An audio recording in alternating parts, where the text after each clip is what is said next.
안 하시나요?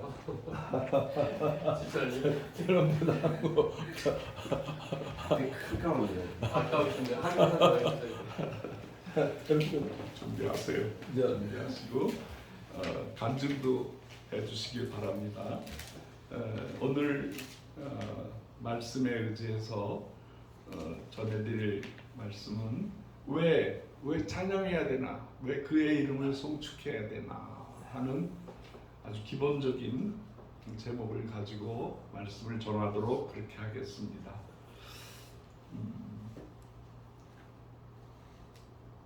제가 가장 어렸을 적에 찬송을 부르면서 눈물을 흘렸던 경험이 있습니다. 그거는 중학교 1학년 때예요. 중학교 1학년 때 여러 가지 역사가 많이 나타났는데 제가 여기 모래내 연신내 거기 근처에 살았었어요. 어떤 의미인지 거기에 이제 2층 양옥집에서 살았는데 그 앞에는 모래내 강이 개천이 흘러가는 거예요. 이 연신내 강하고 연결돼 있어요. 복귀하기 전에. 네. 네. 지금도 복귀가 안 돼 있더라고 가보니까. 이쪽에는 산이고 이게 바로 이 북한산에서 흘러내리는 물이 살살 비가 오는데 산사태가 나가지고 제가 그 뚝에서 이렇게 보니까 수십 명의 사람들이 얼굴이 하얗게 퉁퉁 불어서 떠내려가. 이게 환상이 아니에요.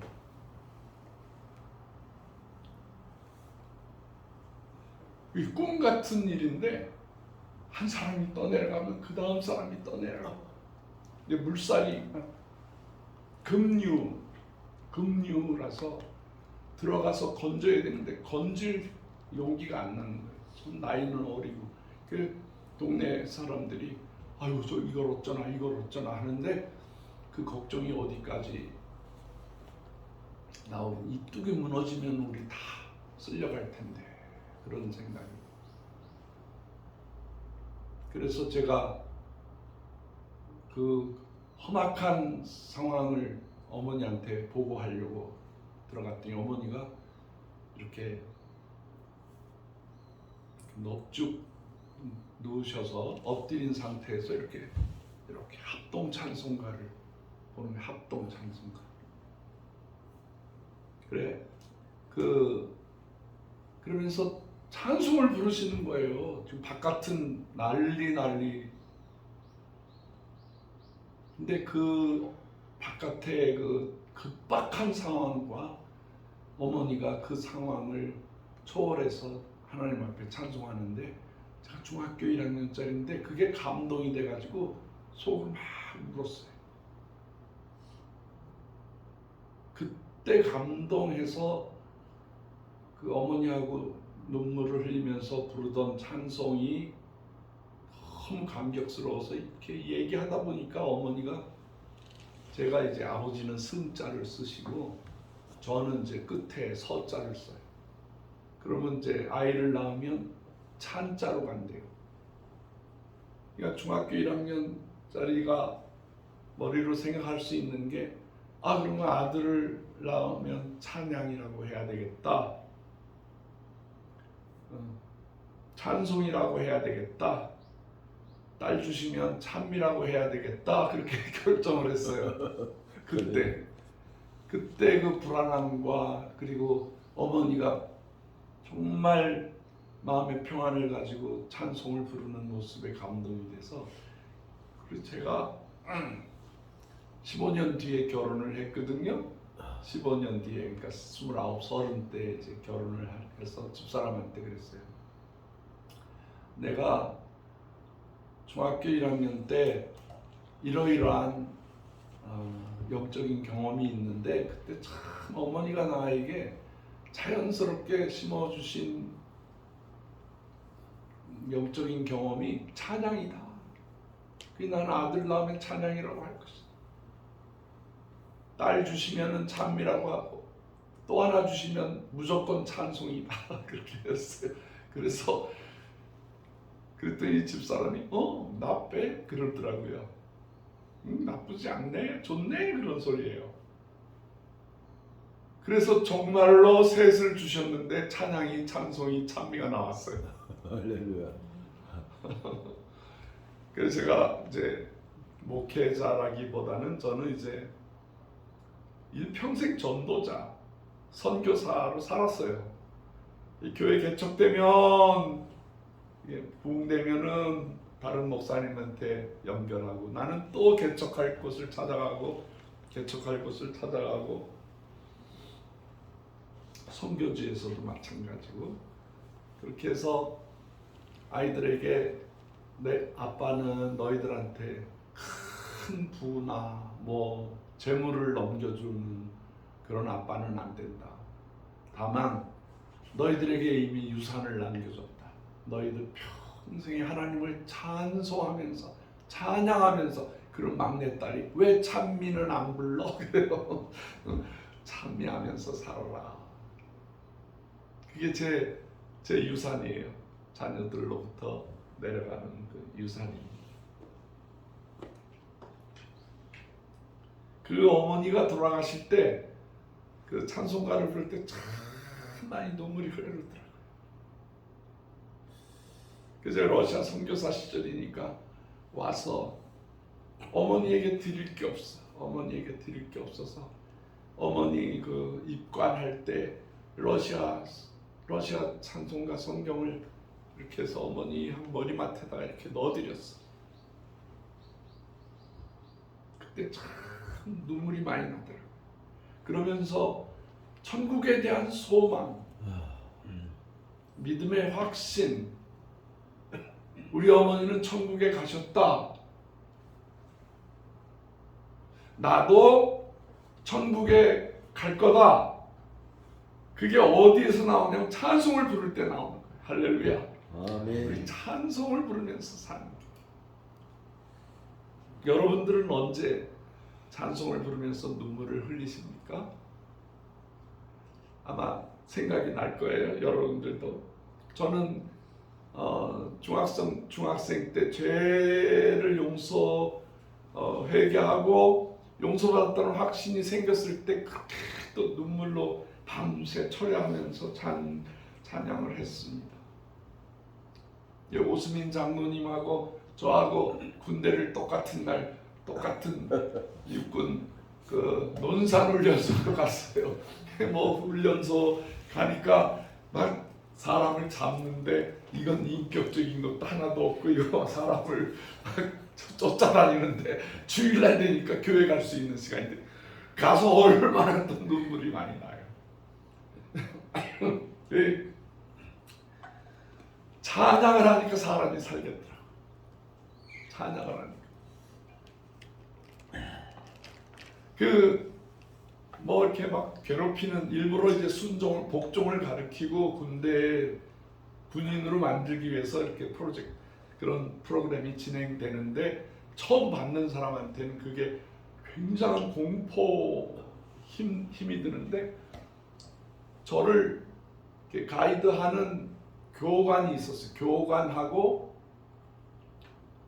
그 교관을 도와주는 사람을 뭐라 그러죠? 조교 중에 한 명이 뭐 이쪽으로 그러는데 꼭 찬송을 불러요.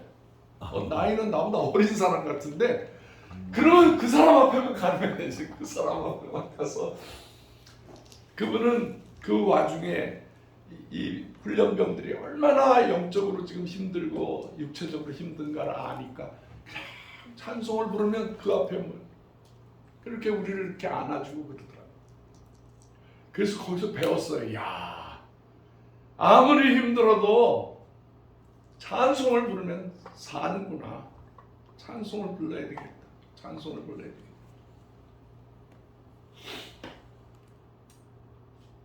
그래서 정말 제가 군 생활하면서 열심히 찬송 불렀어요. 새벽 기도 때 찬송 부르고, 보초 쓰는데도 아무도 없으면 속으로 조그맣게 찬송을 부르고 기도하고.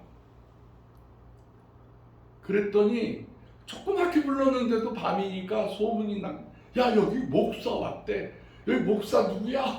그래서 소문이 다 나고 그게 이제 그 대대에서 소문이 나고 사단으로 막 우리는 군단 밑에 있는 여단 공병 여단이었는데 거기 군목이 찾아왔어. 여기 목사 있다며. 그래서 찾아왔어요. 그랬더니 나를 그 전방에 있는 부대에서 나를 그냥 야 너 개고기값 있냐? 그래서 없습니다. 그랬더니 아니 그 정도는 있어야지 이 자식아. 그러면서 뭐 인사계에 가서 개고기 한번 사줘야 된다 그래서 없습니다. 그랬더니 아이 그것도 없어. 그래서 이제 어쨌든 나를 끌고 여단 군종 사령으로 이게 찬스를 얻은 거예요. 그래서 막 찬양 운동 벌리고 그 시골의 동네 아이들 다 불러서 성가대 조직했죠. 한 40명 50명 만들고. 근데 그때 춘천에 감리교회와 장로교회 성결교회가 합쳐서 춘천 학생 성가 경연대회가 생겼어요. 1회야 1회. 그 소문을 듣고 우리 아이들을 훈련시켰죠. 막 정말로 열심히 훈련시켜서 나가서 찬양을 했는데 찬양이 끝나면 박수가 나오든지 아멘이 나와야 되는데 가만히들 있는 거예요. 그래서 뒤돌아서 인사를 했는데 사람들이 울고 있는 거예요. 학생들, 교사들. 그래서 1등을 먹었죠. 1등. 찬송가 경연대회 나가서 100년 된 교회도 있고 뭐 아주 큰 교회도 있는데 군인교회 아주 정말 그 무당도 많이 살고 거기서 뭐 농사짓고 사는 그 자녀들 모아서 찬양 훈련해가지고 가서 1등을 하니까 우리 부대도 난리가 났고 춘천 지역에서 난리가 났어. 그 다음에도 가서 1등을 했어. 그 다음 내 후임자가 또 연세대학교 나와서 아주 피아노도 잘 치고 노래도 잘하는 그 형제가 또 1등을 해버렸어. 그랬더니 저 군인 아저씨들은 제대도 안 하나? 그 정도로. 그래서 그때 성가했던 학생들이 거의 다 대학에 들어갔어. 아마 이 방송을 보면 그때 우리 제자들이 맞아요 그랬을 거예요. 그 군 생활이 얼마나 어려웠는데요. 그때 5.18 사건 생겼잖아요. 광주 항쟁이 일어났잖아요. 나는 그 소식을 바로 들었어. 우리 여단 내에 우리 교회가 바깥에 있는데 거기에 관사가 있었어요. 거기에 우리 중사 부인이 고향이 광주였는데 갔다 와서 막 펑펑 우는 거야. 펑펑 우는 거야. 그래서 왜 그러세요? 무슨 일이 있어요? 전쟁 났어요. 우리 자식들을 죽여요. 막 그러는 거예요. 그럴 때예요. 그러니까 뭐 군부대가 제정신이 없겠어요? 매일 밤에 군장 싸라 그러고 저 춘천 시내 나가서 데모하는 사람들 막아야 되고. 그러니까 저는요 6.25 사변 이후로 가장 힘든 군 생활을 했어요. 아주 힘들었어요. 근데 그때 찬송 부르면서 견뎌냈어. 이 찬송은 나의 힘이에요. 정말 얼마나 기쁜지 몰라요.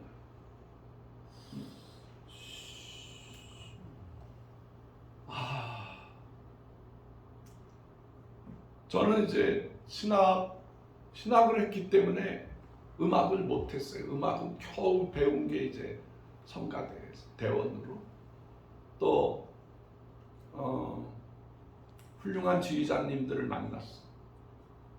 그래서 그분들이 지휘하는 걸 이렇게 흉내 내야 되겠다 해서 흉내도 내고 그러다가 제가 러시아에 선교사로 가게 됐잖아요. 근데 하나도 아는 사람이 없어. 러시아 모스크바에 아는 사람이 하나도 없어. 근데 거기 혼자서 떨어진 거예요. 혼자서 기차역에서 3일 동안 먹을 것도 없고 거기서 버틴 거예요. 바깥에는 막 쌩쌩 천만한 눈보라가 치고, 근데 속으로 응얼응얼 노래를 부르는 거예요.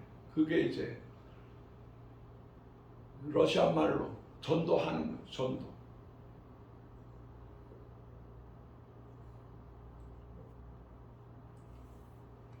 러시아 말 찬송을 부르니까 러시아 노숙자들이 다 나한테로 몰려와.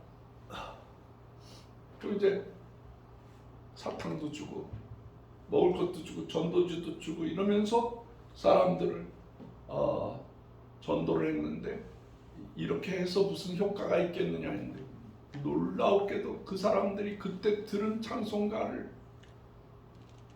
내가 준 그런 약도를 보고 찾아왔어. 그래서 거기에서 아주 훌륭한 전도사님들, 목사님들이 나오기 시작했어요. 복음을 전하는 사람이 하나도 없을 때 찬송으로 복음을 전했어요.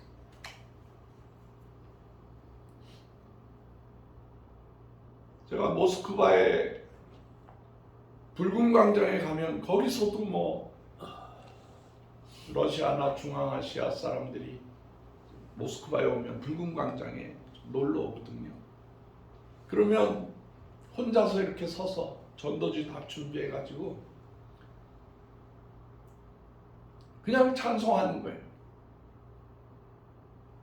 그러면 사람들이 다 와서 금방 100명이 둘러서서 보는 거예요. 이 찬송의 힘이 어마어마한 거예요. 그때의 나중에 우리 신학교에도 들어오고 전도사 첫 번째 교회 개척도 한 굴리아라는 전도사님이 계셨어요. 그분이 모스크바 대학을 나오고 저 키르기스탄 더 가면은 투르키미니스탄이라는 그런 아주 독재 국가에서 공부를 잘해서 유학생으로 모스크바 와서 모스크바 대학을 졸업하고 나니까 경찰 간부로 임명을, 경찰 간부가 돼가지고 일을 하다가 그때 페레스트로이카 글라스노스트 되는 상황에 이 공산주의가 무너져 버린 거예요. 그래서 자기가 평생 신봉하던 레닌, 스탈린 이런 사람들이 다 격하 운동이 일어나고, 그러니까 헛헛해가지고 우리 붉은 광장에 오면 그 시커먼 대리석으로 해놓은 레닌이라고 써놓은 그 석조 무덤이 있어요. 미라를 해요. 미라. 레닌의 미라. 그러니까 내가 하니까 이러고 있어. 이러고 있어. 그러니까 썩지 않는 걸로 해요. 근데 그런 사람들은 그런 데를 가봐야 마음에 자기의 믿음이 생겨나는 거예요. 레닌한테 마음을 주러 왔다가 이렇게 되돌아가는데 어떤 노랫소리가 들리네. 흡알라 집에 나시가스포 흡알라 집에 복수약도 흡알라 자이수사 시나 스며또 이상한 멜로디가 들려서 깜짝 놀라서 이렇게 쳐다보고 있으니까 동양 사람이 뭐 정확한 러시아 발음도 아닌데 노래를 부르고 있었는데 그 사람이 다 오더니 자기한테 종이를 하나 이렇게 주더라고요. 그러면서 복 르미파스, 자기가 이걸 딱 잡으니까 눈과 눈을 마주치고 하나님이 당신을 사랑한다는 놀라운 얘기를 하더라고요. 하나님이 계시다고? 하나님이 날 사랑한다고? 이분이 충격을 받았어요. 충격을 받고 그걸 읽고 또 읽고 가다가 보니까 막 차가 미쳤냐, 눈이 눈이나 뜨고 다녀라 러시아 말로 욕을 막 하는데도 그걸 보고 가는 거야. 하나님이 나를 사랑한다고? 그분이 나를 위해서 돌아가셨다고? 십자가에? 이런 일이 어떻게 있을 수가 있어? 그러면서 정신이 나가가지고 자기 집에 가서 보고 또 보다가 눈물이 나고 그래서 주소로 찾아왔어요. 그리고 그 자리에서 찾아온 첫날 예수님을 영접하고 나하고 같이 아침 일찍부터 성경 공부를 하기 시작했어요. 안 빠져. 이분에게 안수하고 이분과 함께 자기 집에 초대를 해서 그분 집에 이제 함부로 사람을 안 초대해요. 초대해야 대접을 해야 되는데 대접할 돈이 있나? 그러니까 그냥 생일날 되면 자기가 먹을 걸 다 준비해. 케이크도 다 자기가 준비해야 돼. 그냥 오는 사람들은 이런 노래를 해요. 아, 나는 이 기쁜 날 빈손으로 왔네. 내가 이 사람을 축하할 마음밖에 없네. 그런 게 축하 노래야. 먹을 게 하나도 없어가지고. 근데 그 집에 찾아갔더니 방도 소개해주고 뭐 어머니가 시집올 때 자수를 놓은 거라고 이렇게 자랑도 하고 음식도 빵에다가 뭐 이렇게 뭐 그 먹고 대화하는데 그리고 왔어요. 기도해주고 왔는데 저를 통역해주던 고려인 집사님이 계셔요. 그분 잘 돼서 지금 미국에 가서 살아. 남편이 헬리콥터 만드는 기술자예요. 고려인인데 먼저 제가 한국에 보냈고 그 다음에 미국에 이민 신청을 했는데 덜컥 돼버렸네. 왜 됐냐면 소련의 헬리콥터 기술을 다 빼올 수 있기 때문에. 그래서 미국에서 잘 살아요.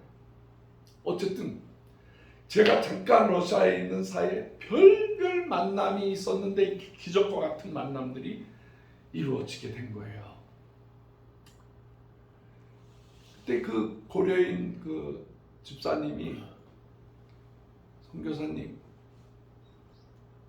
선교사를 이제 러시아 말로 파스토르 그래. 파스토르. 영어로 패스터. 파스토르. 굴야 자매님 집에 방을 구경했을 때 구경 못한 방이 있죠? 그랬었죠. 누가 사는 줄 알아요? 모르죠. 누가 살아요? 20년 전에 이혼한 남편이 거기 살고 있다는 거예요. 여러분 상상이 돼요? 20년 전에 이혼한 남편이 다른 데서 살아야 되는데 다른 데 갈 데가 없는 거야. 이분이 경찰 총경까지 한 사람이야. 여자로서. 근데 이 냉장고가 조그만 냉장고 있어. 우리 뭐 표현할 방법이 없는데 아주 거지 같은 냉장고. 1층에는 자기가 먹고 2층에는 아들이 먹고 밑에 층에는 남편이 먹어. 근데 그걸 뺏어 먹으면 안 돼. 하여튼 지질이도 못 사는 지질이 공상 생활을 하는데 이분이 예수를 믿고 난 다음에 그 불쌍한 남편한테 잘해주기 시작하는 거예요. 그리고 신학교에 2년을 가르쳐가지고 교회를 개척을 시켜줬어요. 그때 한국에 십자가를 좀 가져오라고 했더니 그때 오신 분들이 깜빡 잊고 십자가를 안 가요. 십자가 뭐 한국에서야 뭐 넘쳐나잖아요. 근데 거기서 십자가를 구할 수가 없는 거예요. 나무 2개 이렇게 연결해서 하는 수밖에 없어요. 그때 그 굴야 전도사님이 십자가 걱정 마세요. 내 남편이 목수예요. 근데 어느 나라 목수냐면 유태인 목수예요.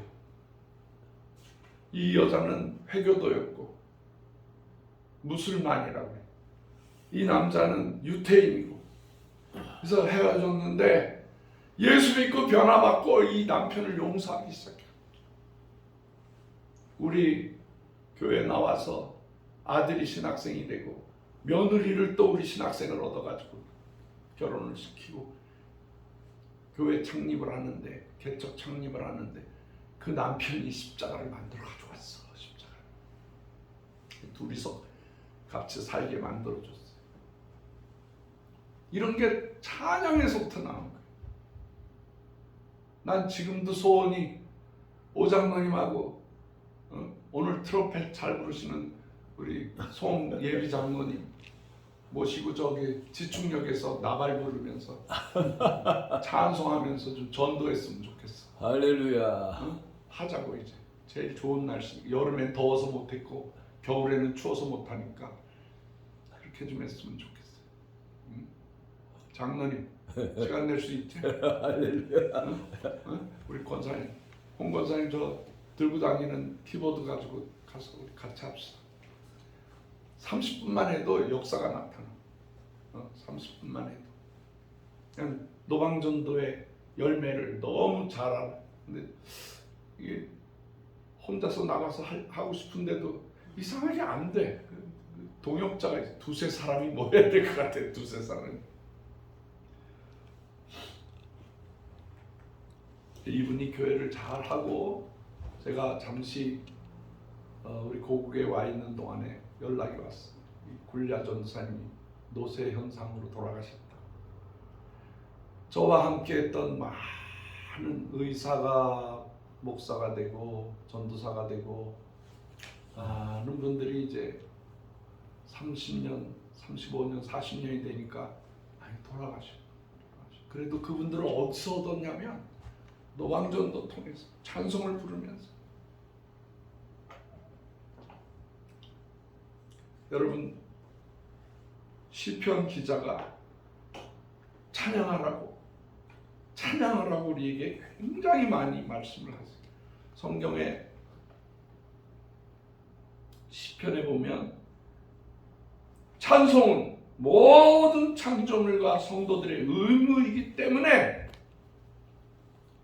시편 전체에 찬양하라 아멘. 그 말이 250번 이상 기록이 돼요. 아멘. 호흡이 있는 자마다 여호와를 찬양할지어다. 할렐루야. 아멘. 시편 150편 6절 말씀. 찬송은 예수를 증거하는 입술의 열매이며 정직한 자의 마땅히 할 바이기 때문에, 그러므로 우리는 예수로 말미암아 항상 찬송의 제사를 하나님께 드리자. 이는 그 이름을 증언하는 입술의 열매이니라. 히브리서 13장 15절.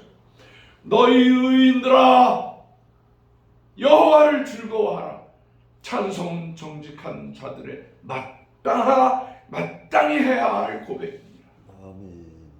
수금으로 여호와께 찬양, 비파로 찬양할지어다. 아멘. 새 노래로 그를 노래하며 즐거운 소리로 아름답게 연주할지어다. 아멘.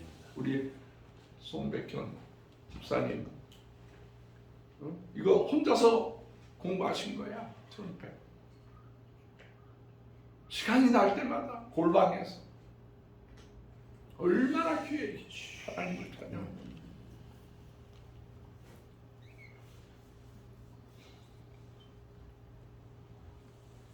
우리 더 잘합시다.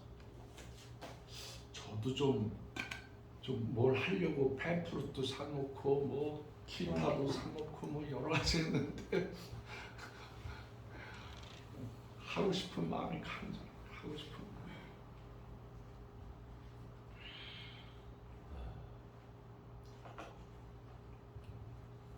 시편 95편 1절로 5절에 보니까 하나님의 왕되심과 위대하심을 인정하기 위해서 찬양을 하라. 우리가 찬양을 하면 하나님의 존재를 더 분명하게 알게 됩니다. 할렐루야. 아멘. 우리 집사님 같이 합창했던 그 합창단 이름이 뭐였죠? 무슨 JW 코랄이. JW 코랄이라는 게 종원 박정원이라는 소리를 줄여서 한 거예요. 그분이 나하고 고등학교 동창이야. 그분은 이제 고등학교 때부터 막 노래 부르는 걸 좋아했고, 저는 그때 종교부장, 신앙부장이 돼서 제가 생각했죠. 저 친구는 틀림없이 음악대학에 가게 될 것이다. 나중에 오랜 세월이 지나고 이 친구가 나를 찾았어. 도대체 박형서가 어디 갔을까? 목사가 됐을 텐데 아무리 찾아도 못 찾다가 러시아 선교사로 있다는 걸 겨우 알고 나중에 제가 고국에 와서 이 한거운 운동을 시작하고 나니까 야, 뭐 도울 일 없냐? 그래서 우리 저 국회 대강당에서 찬양으로 하나님께 영광 돌리려고 하는데 네가 좀 합창단 데리고 올 수 있냐? 그랬더니 그때 그 미국의 미네소타 말고 미국의 그 유명한 그 대학이 있어요. 유명한 대학에 음악 정교수로 있다가 와서 우리 국회에서 한국 음악제 할 때 와서 그 합창단원들, 대학생, 미국 대학생들 와서 참 좋은 찬양을 해줬어. 그래서 내가 고마워서 너는 딴 데서 장로 안 된다. 왜냐하면 너 고집이 세서 어느 목사님하고 잘 못 어울리는 것 같은데 내가 장로 줄게. 우리 재단에서 장로 받아라 그랬더니 그럴까? 그러다가 결국에는 그 친구 성격하고 이게 좀 잘 안 맞아서 아직까지도 보류, 장로 보류. 그 친구도 참 인생을 아름답게 찬양하면서 지휘하면서 음악을 해석하고 그 친구가 찬양할 때마다 제가 가서 응원하고 전화로 우리 가르쳤던 선생님들한테 다 연락해서 선생님 우리 저 제자 박정원이가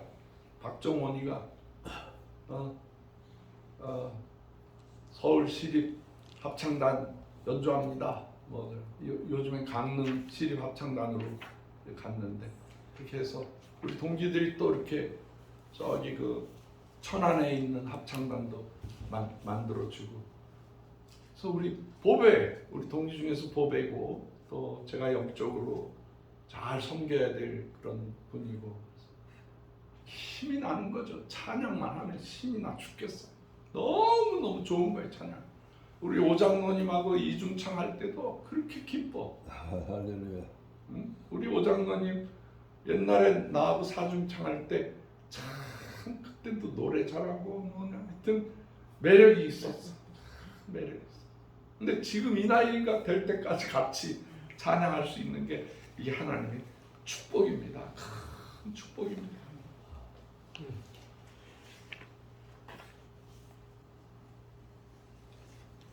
저에게는 더 좋은 추억과 그 찬양에 대한 제가 선교 대회가 이제 1988년도에 미국에서부터 일어나기 시작했는데 그때 토론토에서 잠깐 있을 때인데 그때 선교 대회를 참석을 했는데 제가 꼼짝 못하게 이제 박재훈 목사님이라고 찬송가 많이 작사 작곡하고 박재훈 목사님이 박선교사는 나를 좀 도와. 그래서 선교사 합창단 그 지역의 합창을 모아가지고 이제 지휘를 하셨어요. 그분 밑에서 조사를 한 거죠. 그 박재훈 목사님이 평소에는 얼마나 친절하고 다정하고 사랑스러워. 그분 월요일 날 목회하다가 승질나면 제가 목회하는 대로 찾아와.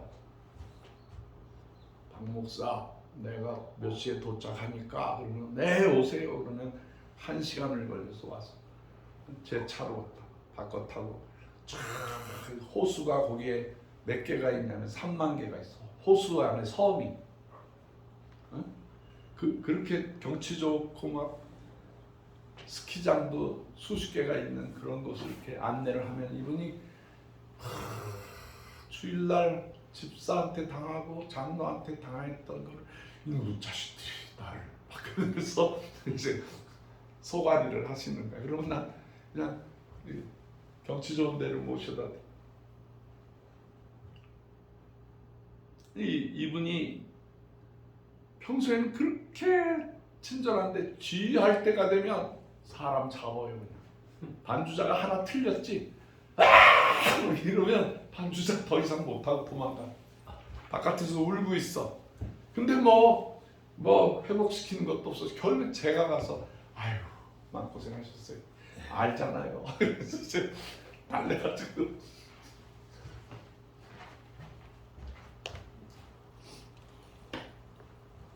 그러다가 그분이 이제 소천하시고 이제 선교대회가 열리면 제가 이제 성가를 지휘하기 시작했어요. 근데 이제 제가 밑에서 많이 보니까 거성이죠. 박재련 목사님 같은 그런 분. 그분이 이제 에스더를 오페라를 작곡. 또 에스더뿐만 아니라 유관순도 오페라를 하고. 그래서 제가 이렇게 선교사 있을 때 잠깐 대구로 찾아가면은 사모님이 이북 출신이라서 냉면을 해주는데 그렇게 맛있어. 냉면. 그냥 시장에서 사온 그 냉면 마른 거를 삶아가지고 어떻게 그렇게 맛있게 하시는지. 그럼 또 박재현 목사님이 박선교사 이거 내가 작곡한 오리지널 악보야. 그래서 딱 줘요. 나 그거 가지고 있어. 이거 한 10년만 지나면 이게 종이 한 장에 한 100만 불 될 수도 있어. 그렇게 훌륭한 분 밑에서 그러니까 세상 말로 시다바리를 하다 보니까 이게 눈이 떠진 거야. 이럴 땐 이렇게 하는 거고 이럴 때 이렇게 하는 거구나. 그래서 우리 선교대회 때 선교사님들 참여하실 분 점심시간 몇 시에 어디로 모이세요? 한 40-50명이 모여요. 그분 한 5분, 10분 정도 연습하고 가서 찬양을 하면 선교사님들이 막 울어. 부르는 사람도 울고 듣는 분도 울고.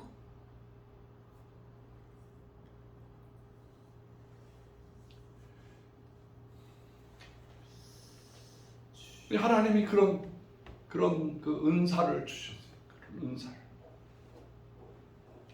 한 번은 저희 박종순 목사님이라고 강변교회 원로 목사님, 박종순 목사님이 강사로 오셨는데 그때 우리 성가대를 선교사님들 급조해가지고 합창을 했는데 그냥 박종순 목사님이 자기가 할 수 있는 5분 동안 우리 성가대를 칭찬해 주시는 거예요.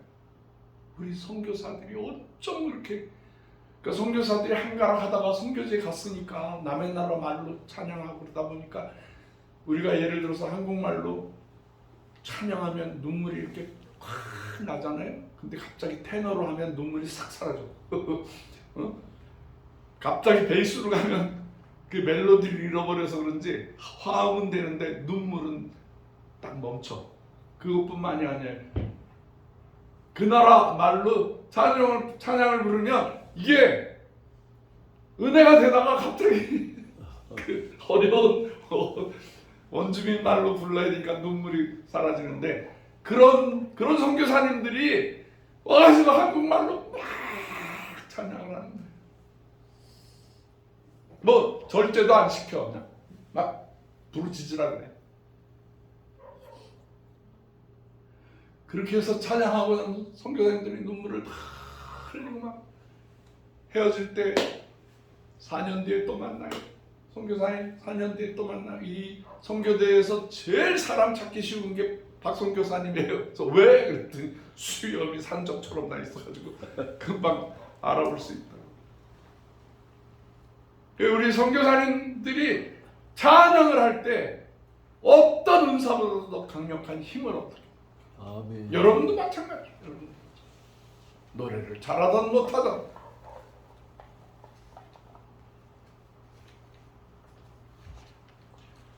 요 뒷동산에 지금 다 파놨어. 한 100평? 그거 다 제대로 해놓고 거기다가 브루크로 동그랗게 해서 콘크리트를 쫙 치고 천막 하나 올려놓으면 그 천막 안에다가 이렇게 삼각형으로 트러스트 되는 거 다 해서 이렇게 해놓고 지붕을 뒤집어 씌워놓고 거기에다가 모를 철망 있잖아요. 철망을 새끼손가락보다 약간 가느다란 것도 괜찮아. 그걸로 쫙 쳐놓고 하루 동안에 콘크리트 그 뭐라 그래 그 믹서 이제 그 뭐라 그러죠? 장권사님 뭘 뭐라 그래? 콘크리트를 와서 이렇게 뿌려주는 차. 레미콘. 응. 아유 참 레미콘 5대만 가져오면 바로 동굴교회를 만들 수가 있어. 그 마지막 과정에서 어떤 사람이 민원을 넣었어. 이 땅을 너무 많이 판 사람이 있다고. 그래가지고 다 완성되기 직전에 여기 저 덕양구청 사람이 왔어. 2사람이. 아유 이거 왜 이렇게 많이 훼손했어요? 뭘 훼손했어요? 땅굴 파가지고요 예배 드리려고 그랬어요. 그랬더니 아유 이거 안 됩니다. 아 땅굴은 법에 없던데요. 그랬더니 그래도 안 됩니다. 땅을 훼손하면 안 됩니다. 그러면서 이분들이 회의를 하더라고. 자기들끼리 모여가지고 막 회의를 하더니 목사님 외국에서 오셔서 잘 모르시나 본데 이거 법으로 제재하면은 벌금도 크고 이거 원상복귀 다시 다 해야 됩니다. 그러면 어느 것도 안 됩니다. 그래서 저희가 못 본 걸로 하겠습니다. 못 본 걸로. 자기들도 걸리거든요. 아 이렇게 크게 땅을 절개해 놓은 거를 뭐 했냐? 그럼 자기들도 이렇게 되니까 더 이상 훼손하지 마십시오. 그래서 지금 내 참고 있는 거지. 참고 벌써 해놓은 왜 이 땅을 사고 왜 이렇게 본당을 짓고 여기서 이렇게 그냥 자연인처럼 살아가야 되느냐? 찬양의 공간을 만들기 위해서는 찬양의 공간. 그냥 보통 찬양의 공간이 아니야. 할렐루야. 대한민국에서 아시아에서 제일 아름다운 동굴 찬양교회를 만들기 위해서. 근데 이게 안 되니까 저도 마음이 약해지더라고. 아 이거 해야 돼? 말아야 돼? 해야 돼? 말아야 돼? 여러분이 해야 돼? 말아야 돼? 여러분이 대답해 보세요. 해야 돼? 말아야 돼? 여러분도 갈등이 생기죠. 누군가는 해놔야 돼. 지금 돈도 없어. 여기가 그린벨트에서 벗어나서 대단지가 생겨나겠지만 그때까지 기다리는 수밖에 없는지 어떻게든지 이거를 해놔야 되는데 목적은 정확히 찬양의 공간을 만들어. 찬양, 하나님께 찬양하는 공간.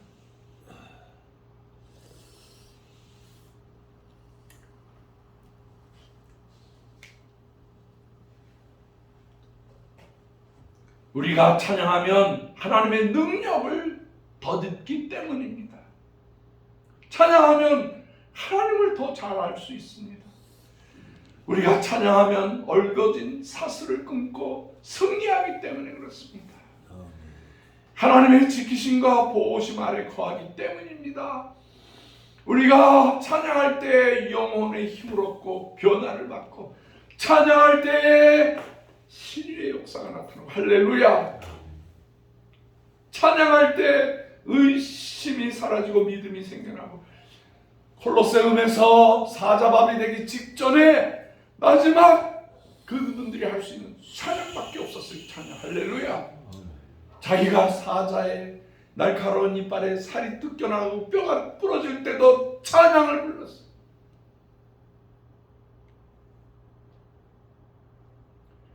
웨슬레 목사님이 아주 유명 대학을 나와서 안수를 받고 선교사로 아메리카 신대륙으로 가서 인디언들에게 거기에 이민한 사람들에게 복음을 전하려고 갔는데 아무리 복음을 전하려고 해도 안 되는 거야. 결국에는 이분이 실패. 나는 실패다. 그러고 배를 타고 다시 영국으로 되돌아오는데 그때 폭풍을 만나서 이제 모든 소망이 다 사라지고 이제 물에 빠져 죽을 수밖에 없는 환경에 신음하고 있을 때에 배 밑에서 노랫소리가 들립니다. 이 웨슬레 목사님이 그 비틀비틀거리면서 파손되기 일보 직전에 그 배 밑창으로 들어가니까 거기에 모여있는 사람들이 찬송을 부르고 있다. 그 웨슬레 목사님이 감동도 받았지만은 아니 이럴 때 어떻게 이렇게 노래를 부르고 찬송을 부르십니까? 그랬더니 거기 지도자 되는 사람 Are you Christian? 그러는 거예요. 목사, 선교사인데 너 예수 믿니? 거기서 자빠져서 회개하고 그분들과 같이 찬양하면서 영적으로 회복이 됐어요.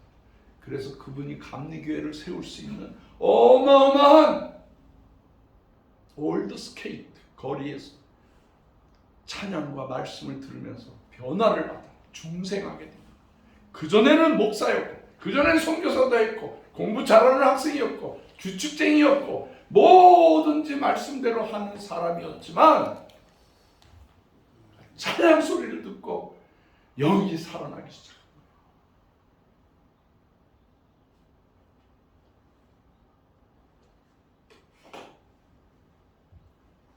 유명한 마틴 루터가 종교 재판을 받으러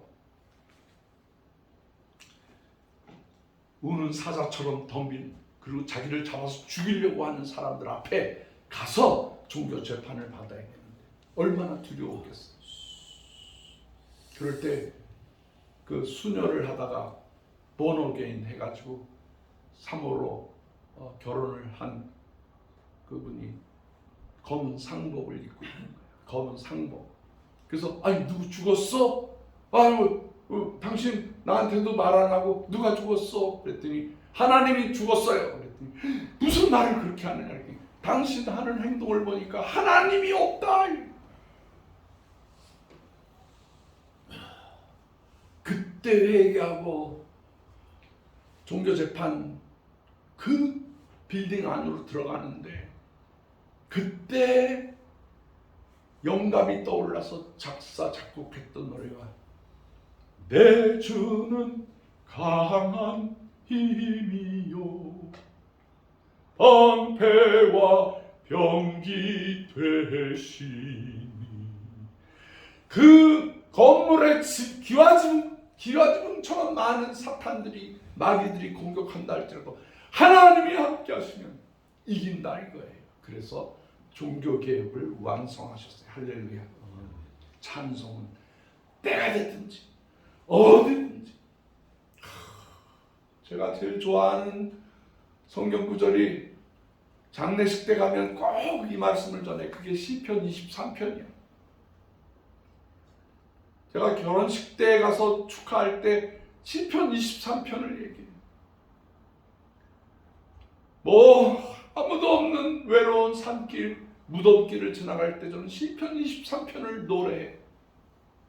지금도 시편 23편을 노래할 때 슬픈 자가 새 힘을 얻고 기쁜 자가 그 영적인 능력을 얻게 되고 저는 신학을 공부하고 난 다음에 겸손해졌어요. 신학보다도 더하지도 못하지도 않은 동등한 것이 뭐냐? 그건 찬양이다.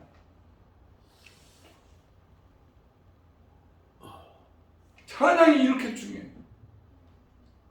그래서 제가 러시아에서 러시아 말 설교, 힘들죠. 부들부들 떨고 있고, 그럴 때 성가대가 러시아 원주민들 100% 찬양하면, 나 거기 가서 찬양을 해. 거기 가서. 그게 그렇게 좋아. 설교보다도 더 기뻐. 설교 중요하죠. 모든 한권의 기적과 같은 역사들이 설교 시간에 나타나요. 우리 회비가 어디서 나오는 줄 아세요? 설교 시간에 변화받고 나오는 거예요. 모든 어느 교회든지 설교할 때 역사가 나타나. 근데 그거보다 더 중요한 못지않은 찬양할 때 역사가 나타나. 아멘. 믿으시면 아멘 하세요. 아멘. 아멘. 이 가을에 우리가 작은 찬양 음악회를 했어요. 너무 감사해요. 너무 감사해요.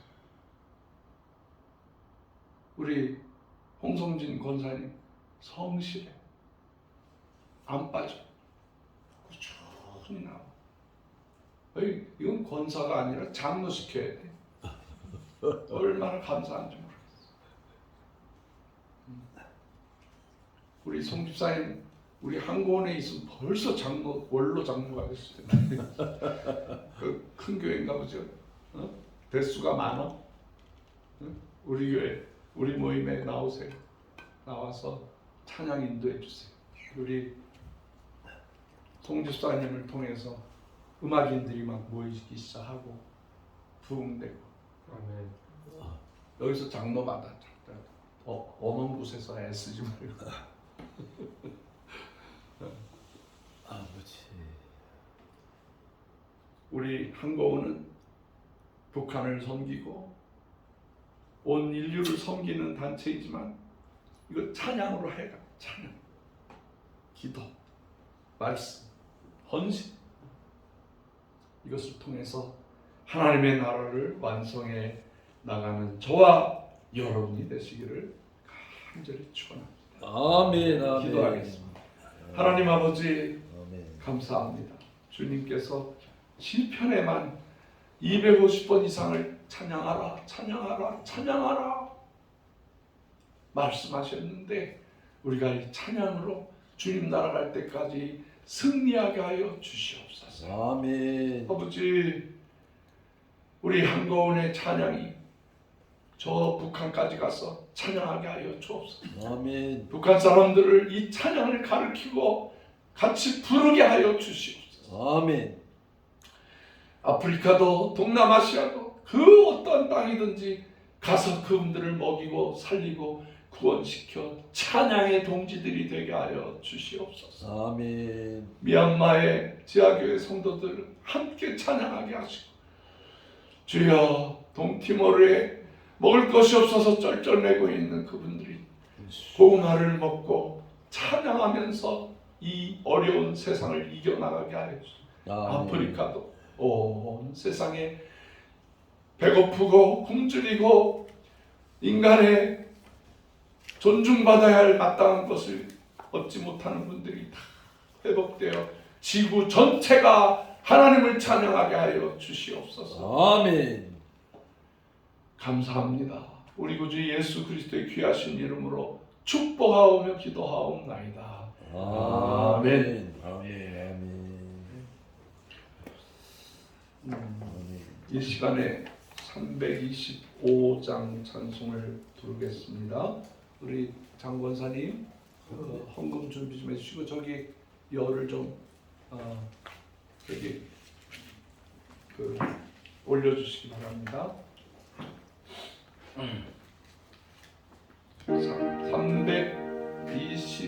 325장 예수가 함께 계시니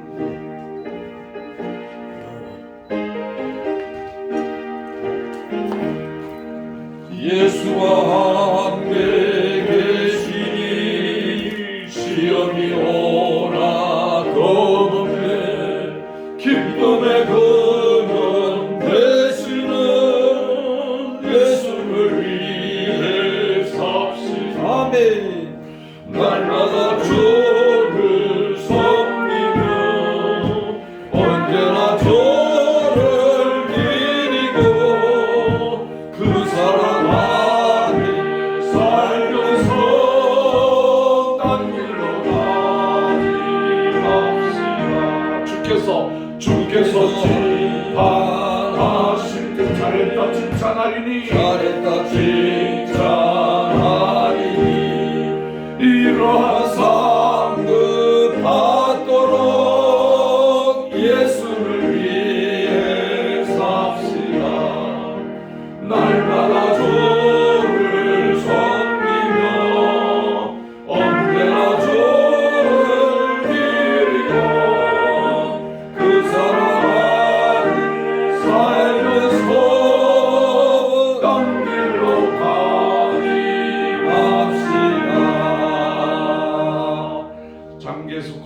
나오셔서 헌금기도와 봉사해 주시겠습니다.